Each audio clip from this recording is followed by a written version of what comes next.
ங்க.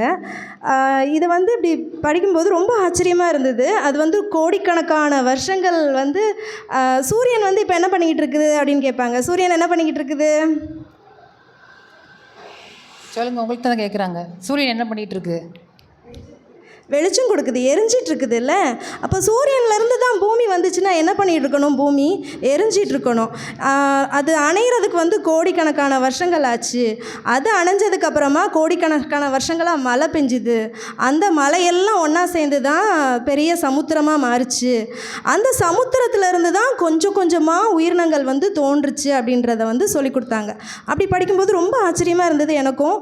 அப்புறம் நான் டீச்சர் ஆன பிறகும் எனக்கும் இதாக இருந்துச்சு. கொஞ்சம் கொஞ்சமாக அடுத்து கொஞ்ச நாள் கழித்து நான் பைபிள் வாசிக்க ஆரம்பித்தேன். பைபிள் வாசிக்க ஆரம்பிக்கும் போது அதில் போட்டிருக்கு தேவன் தான் உலகத்தை சிருஷ்டிச்சாங்க. அதில் என்ன வித்தியாசம்னா, பிக் பேங் தியரி வந்து அந்த பைபிள்லேருந்து எப்படி வித்தியாசப்படுதுன்னா, ஆண்டவர் வந்து பூமியை தான் படைத்தேன். அதாவது ஆதியிலே தேவன் வானத்தையும் பூமியும் சிருஷ்டித்தார். பூமியானது ஒழுங்கின்மையும் வெறுமையுமாக இருந்தது. ஆழத்தின் மேல் இருள் இருந்தது. தேவ ஆவியானவர் ஜலத்தின் மேல் அசைவாடு. இதை வாசிக்கும்போது முதல்ல நமக்கு வெளிச்சமே கிடையாது. சூரியன் தான் வந்துச்சு. சூரியன்லேருந்து ஷார்ட் அவுட் ஆனது தான் எர்த்து அப்படின்னு சொல்லி சொல்கிறாங்க. ஆனால் அது கம்ப்ளீட்டாக வித்தியாசப்படுது. ஆண்டவர் வந்து பூமியை தான் கொண்டு வராங்க. பூமிக்கு வெளிச்சம் கொடுக்க 4வது நாளாக தான் சூரியனையும் அந்த நிலா நட்சத்திரங்கள்லாம் கொண்டுட்டு வராங்க. இப்போ இதுலேயே வந்து இது வந்து தப்பு தான் அப்படின்றது நமக்கு வந்து நிரூபணம் ஆகிறத நான் அந்த நேரத்தில் தெரிஞ்சுக்கிற முடிஞ்சுது. சரி, பாரு, பிக் பேங் ஒரு வெடி அப்படிங்கிற மாதிரியான ஒரு வெடிச்சு உலகம் வந்துச்சு பார்த்தியா? இப்போ மக்கள் வந்து என்னென்ன தாட்ஸ்லாம் வச்சுருக்காங்கன்னு பார்த்தியா? இன்னொரு ஒரு புதுமையான ஒரு ஆள் இருக்காரு, எப்பா, சார்லஸ் டார்வின். அவரை மறக்க முடியுமா? அவரை பற்றி சொல்லு. டார்வின் பற்றி நான் நிறைய பாடம் நடத்தியிருக்கேன். பொதுவாக 10th ஸ்டாண்டர்டில் நான் பாடம் நடத்தும் போது பிள்ளைங்கள்லாம் ரொம்ப இதாக இது பண்ணுவாங்க. மோசஸும் இங்கே இருக்கான், நான் டார்வின் சொல்லிட்டாலே அவன் கரெக்டாக என்னை பார்க்க ஆரம்பிச்சிடுவான். எவல்யூஷன் சொல்லும்போது என்னென்னா, அவர் என்ன சொல்கிறாருன்னா, அவர் பொழுது போகாமல் ஒரு தீவுக்கு போகிறாரு. 1831 வந்து அவர் பிளான் பண்ணுறாரு. 35 வந்து அவர் போனாராம் அந்த தீவுக்கு. கேலபாஸ் அப்படின்ற தீவு அது. அந்த தீவில் போய் அவர் வந்து ரொம்ப நாள் உட்கார்ந்துருந்து ஒவ்வொரு மிருகங்களோட செயல்களையும் அவர் பார்க்குறாரு. பார்த்துட்டு இந்த மிருகத்திலேருந்து தான் இது எவால்வ் ஆச்சு அப்படின்னு சொல்லிட்டு ஒரு தியரியை சொல்கிறாரு. பொதுவாக சயின்டிஸ்ட் வந்து என்ன சொல்லுவாங்கன்னா, உற்றுநோக்கல், அவங்களோட அடிப்படை கருத்துக்கள் என்னன்னு சொன்னால் உற்றுநோக்கல், அதுக்கப்புறம் யூகங்களை வெளியிடணும், யூகங்களை வெளியிட்டு அதுக்கப்புறம் தியரி சொல்லுவாங்களாம், அதுக்கப்புறம் தியரியில் மாற்றம் செய்வாங்களாம். பொதுவாக வந்து மேக்ஸ்லையோ இல்லை ஃபிசிக்ஸ்லையோ இட் இஸ் ப்ரூவ்டு அப்படின்னு சொல்லி எல்லாத்தையும் ப்ரூவ் பண்ணுவாங்க. பயாலஜி பொறுத்த வரைக்கும் யாராலையும் என்ன பண்ண முடியாதுன்னா ப்ரூவ் பண்ண முடியாது. பொதுவாக வந்து நான் வந்து பாட்னி டிபார்ட்மெண்ட் எடுக்கணுன்னே எடுக்கலை. சும்மா எங்கள் அப்பா காலேஜ் கூட்டு போனாங்க, உனக்கு போதும் பாட்னி அப்படின்னு சொல்லிட்டு போட்டாங்க. ஆனால் அது வந்து ஆண்டவரோட திட்டம். நான் வந்து இயற்கையை விரும்புகிறதுனால தானால் எவால்வ் ஆச்சு. பைபிளில் சொல்கிறது வந்து என்ன நினப்பேன்னா, ஒரு வேளை அந்த ஒரு நாள்ன்றது 1 கோடி வருஷமாக இருக்கும், நிறைய கோடிக்கணக்கான வருஷங்களாக இருக்கும் அப்படிலாம் நான் நினச்சது உண்டு. ஆனால் அதெல்லாம் தப்பு அப்படின்றது. ஒரு நாள் தான் அது. ஏன்னா வானத்தில் வந்து சூரியனும் நட்சத்திரங்களும் எதுக்கு இருக்குன்னா அடையாளங்களையும் காலத்தையும் காட்டுறதுக்கு இருக்குது. ஆனால் வாரத்தை காட்டுறது இந்த ஒன்று தான்ல, அந்த 7 நாள் சிருஷ்டிப்பு தான். அதை வந்து நான் பின்னாடி புரிஞ்சுக்கிட்டேன். எங்களோட ப்ரொஃபஸர்லாம் பாடம் நடத்தும் போது பொதுவாக அந்த எவல்யூஷன், இந்த பிக் பேங்லாம் வரும்போது கரெக்டாக என்னை பார்த்து தான் சொல்லுவாங்க, பார்த்தியா இதெல்லாம் காட் கிடையாது, தன்னால் தான் எவால்வ் ஆச்சு அப்படின்னே சொல்லுவாங்க. எனக்கு அதனாலையும் இந்த மாதிரி ஆட்கள் தொடப்பட்டால் நல்லா இருக்குமே சப்பா, இவங்களெல்லாம் தொடுங்களேன், நிறைய பேர் ரசிக்கப்படுவாங்களே அப்படின்னு நினைக்கிற காலங்கள்லாம் உண்டு. இவர் என்ன சொல்கிறாருன்னா, ஒரு செல் உயிரினத்திலேருந்து தான் ஒன்றா எவால்வ் வச்சு வந்துச்சு. இதை சொல்லி முடித்ததும் அட்வான்டேஜஸ் சொல்லுவாங்க. அப்படி சொல்லும்போது டிஸ்அட்வான்டேஜில் என்ன வரும்னா, இந்த உயிரினத்திலேருந்து தான் இது சிருஷ்டிக்கப்பட்டுச்சு, எவால்வ் ஆச்சு அப்படின்னு சொல்லுவாங்க. சொல்லிவிட்டு 75% DNA வந்து நமக்கு கிடச்சிருச்சு, ஒரு 25% கிடைக்கல அப்படின்வாங்க. அந்த இடத்துலையே இதெல்லாம் வந்து அடிபட்டு போகும். அதனால் இதெல்லாம் சிருஷ்டிகர், அதாவது நம்ம சிருஷ்டிப்புலேருந்து நம்ம சிருஷ்டிகரை வந்து நம்மளால் பார்க்க முடியுன்றதை நம்மளால் புரிஞ்சுக்கணும். குரங்குலேருந்து மனுஷன் வந்தான் அப்படின்ட்டு அவர் வந்து அவருடைய தியரி வந்து ரொம்ப பிரபலமாக வந்து இருந்தது இல்லை நித்யா? வேறு என்ன தியரிஸ்லாம் இருக்குது? அதாவது ஆண்டவர் வந்து சிருஷ்டிகர் இல்லை அப்படிங்கிறத வேறு என்ன தியரிஸ் மூலமாக நம்ம மக்கள் நிரூபிக்க நினச்சாங்க? இன்னும் நிறைய என்ன இருக்குதுன்னா, அந்த ஜியாலஜிக்கல் டைம் ஸ்கேல் சொல்கிறாங்க. அதாவது பூமியை தோண்டும் போது அகழ்வாய்வு பண்ணும்போது ஒவ்வொரு ப்ரீ ஹிஸ்டாரிக் ஏஜ் அப்படி சொல்கிறாங்க. அதில் வந்து ப்ரீகேம்பியன், மீசோசோயிக், பேலியோசோயிக், சீனோசோயிக் சொல்கிறாங்க. இப்போ நம்ம இருக்கிற காலகட்டங்கள் வந்து சீனோசோயிக் அப்படின்னு சொல்கிறாங்க. இதுக்கு முன்னாடி இருந்தது மீசோசோயிக், பேலியோசோயிக், ப்ரீகேம்பியன். ஒவ்வொரு கோடிக்கணக்கான வருஷங்கள் ஆகுது. ஒவ்வொரு தட்டுக்கல்லையும் ஒவ்வொரு படிமங்கள் அவங்களுக்கு கிடச்சிருக்கிறதா சொல்லுவாங்க, ஃபாசில்ஸில். அதில் வந்து அடியில் இருக்கிற ஃபாசில் வந்து பொதுவாக ப்ரோகரியாட் சிங்கிள் செல் உயிரினங்கள் இருக்கிறதாவும், அதுக்கு மேலே இருக்கிறது கொஞ்சம் அதை விட மல்டி செல்லுலாராக இருக்கிற மாதிரியும், அதுக்கு மேலே வரும்போது தான் டைனோசர்லாம் நமக்கு கிடைக்கிறதாகவும் சொல்கிறாங்க. அதனால் ஒன்றொன்றும் இந்த மாதிரி தான் எவால்வ் ஆகிருக்கும். அடித்தட்டில் நமக்கு சிங்கிள் செல் உயிரினங்கள் இருக்குது, அது மேலே தான் பெருசாக வருது. அதனால தான் ஒரு செல் உயிரினத்துலேருந்து தான் எவால்வ் ஆச்சு அப்படின்றத சொல்கிறாங்க. இது வந்து என்ன சொல்கிறாங்கன்னா, நோவா காலத்தில் ஒரு பெரிய வெள்ளம் வந்ததுல்ல. வெள்ளம் வரும்போது இப்போ நம்ம தண்ணியில் ஒரு தூசியோ குப்பையோ நிறைய போட்டு கலக்கணும்னா எது அடியில் படியும்னு பார்த்தீங்கன்னா, சின்னதெல்லாம் கீழே படியும், பெருசுலாம் மேலே வரும். இதை வந்து அவங்க கோடிக்கணக்கான வருஷங்கள்னு சொல்கிறதுக்கு வந்து நமக்கு இது இல்லை. இப்போது நம்மளே கண்கூட பார்க்கலாம். ஒரு 10 வருஷத்துக்கு முன்னாடி நம்ம வீடு ரோடெலாம் எப்படிக்கா இருந்துச்சு? நம்ம வீடு உயரமாக இருந்துச்சு, ரோடு பள்ளமாக இருந்துச்சு. அதுக்கு கோடிக்கணக்கான வருஷங்கள் எடுக்க போகிறதில்ல. இதில் வந்து நம்ம தேவனோட சிருஷ்டிப்பு தான் உண்மை, இதெல்லாம் பொய்யானது அப்படின்றத நம்மளால் பார்க்க முடியும். அப்போ அதாவது சாத்தான் வந்து பாருங்களேன், அதாவது என்னன்னா அவனோட திட்டம் என்னென்னா, அதாவது இயேசு வந்து சிருஷ்டிகர் இல்லை அப்படிங்கிறத ப்ரூவ் பண்ணுறதுக்கு பார்த்தீங்களா, மனுஷங்களை வந்து அவன் பயன்படுத்தி அநேக தியரிஸ் எல்லாம் சொல்லி மக்களுடைய, அதாவது இந்த கொள்கைகளை கேட்டு நிறைய பேர் கடவுள் இல்லை அப்படிங்கிறது அவங்க நிறைய பேர் விழுந்து போகிறாங்கல்ல, கட்டுக்கதைகளை நம்பி விழுந்து போகிறோம். கடவுளே இல்லை அப்படிங்கிற கான்செப்ட் கூட அவங்க வந்து என்ன செஞ்சுட்டாங்க, வந்துடுறாங்க. இப்போ வந்து ஆனால் வந்து இப்போ நம்ம இந்த கிரியேஷன் சாபத் அப்படிங்கிறத இது பண்ணும்போது தேவன் தான் சிருஷ்டிகர் அப்படிங்கிறத நம்ம வந்து உலகத்துக்கு சொல்கிற மாதிரி இருக்குது. இன்னொன்று நம்ம வந்து என்ன செய்கிறோம், ஒவ்வொரு வாரமுமே நம்ம வந்து உலகத்துக்கு நம்ம காண்பிச்சிட்ருக்கோம் இல்லையா. நம்ம வந்து ஒரு ப்ரூஃப் மாதிரி, என்னது, சாபத்தை கீப் அப் பண்ணுறது. ஏன்னா நம்ம ஓய்வு நாளை வந்து அனுசரிக்கிறோம். ஓய்வு நாள் அப்படிங்கிறப்ப சிருஷ்டிப்பின் அடையாளம். 6 நாளும் அவர் வந்து சிருஷ்டித்தார், 7ஆம் நாள் ஓய்ந்திருந்தார் அப்படிங்கிறது நம்ம மறைமுகம் எல்லாருக்கும் நம்ம வந்து தெரிவிக்கிறது வந்து தேவன் சிருஷ்டிகர் அப்படிங்கிறது இந்த நாளில். என்ன மற்றவங்களாம் வந்து வேறு நாள்களில் வந்து அவங்க தொழுது கொள்ளலாம். நம்ம குறிப்பாக நம்ம 7ஆம் நாள் சனிக்கிழமை ஓய்வு நாளில் நம்ம தொழுது கொள்வது தேவன் சிருஷ்டிகர் அப்படிங்கிறத நம்ம உலகத்துக்கு சொல்கிறவங்களாம் நம்ம என்ன செய்கிறோம், இருக்கிறோம் இல்லையா. சரி, இப்போ இந்த உலக கொள்கைகள் இதெல்லாம் விட்டுரு. அப்போ தேவன் வந்து இந்த உலகத்தை எப்படி சிருஷ்டித்தார் அப்படின்னு சொல்லிட்டு வேதம் நமக்கு என்ன சொல்லுது, அதை நீ சொல்ல. வேதாகமத்தில் நிறைய வசனங்கள் நமக்கு சொல்லியிருக்காங்க, அப்படி தானக்கா.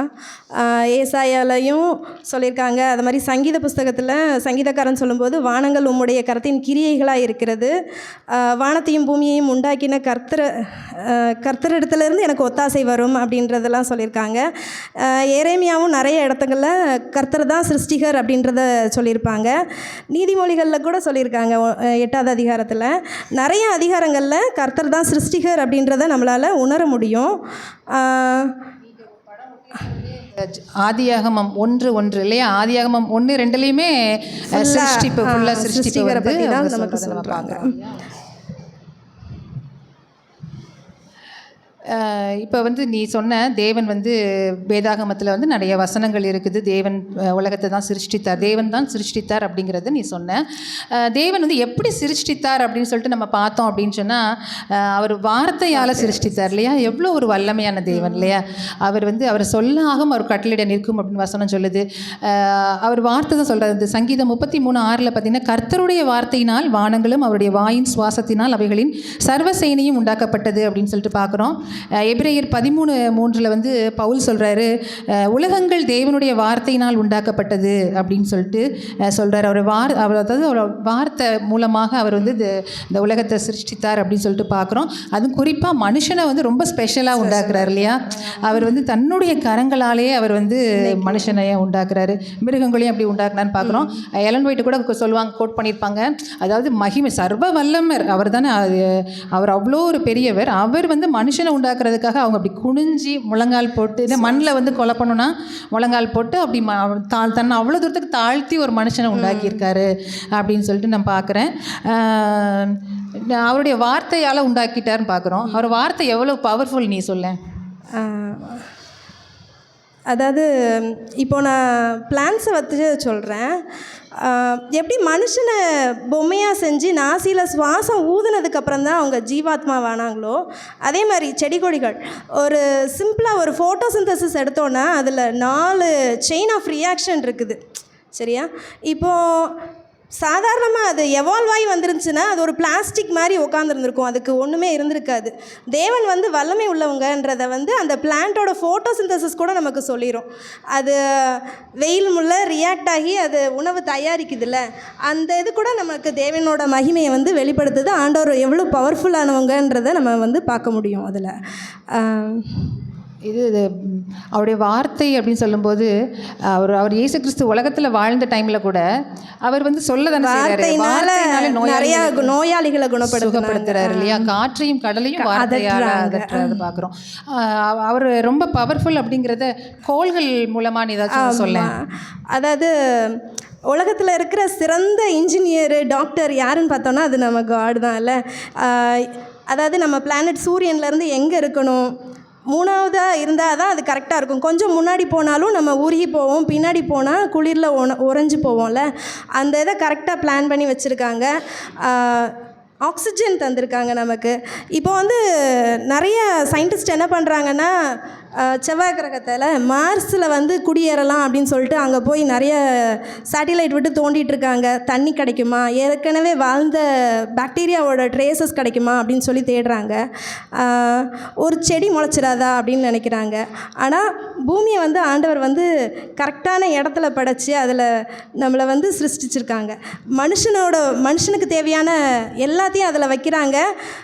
ஆக்சிஜனாக இருந்தாலும் சரி, சாப்பாடாக இருந்தாலும் சரி, எல்லாமே கரெக்டான அந்த 3வது கிரகமாக நம்மளை படைச்சிருக்காங்க. அந்த வல்லமையை வந்து நம்ம அதிலேயே நம்ம உணர முடியும். அதான் அவர் எவ்வளவு பவர்ஃபுல் காடோ அவ்வளோ ஞானமுள்ள தேவன் கூட அவர் இல்லையா? அவ்வளோ ஒரு ஞானத்தோடு வந்து அவர் வந்து இந்த உலகத்தை உண்டாக்கியிருக்காங்க. இப்போ வந்து இப்போ உலக காலத்தில் பார்த்தீங்கன்னா ஒரு பில்டிங் கட்டணும்னா ஒரு இன்ஜினியர் எப்படி ஒரு பிளான் போட்டு எக்ஸிக்யூட் பண்ணணும் இல்லையா?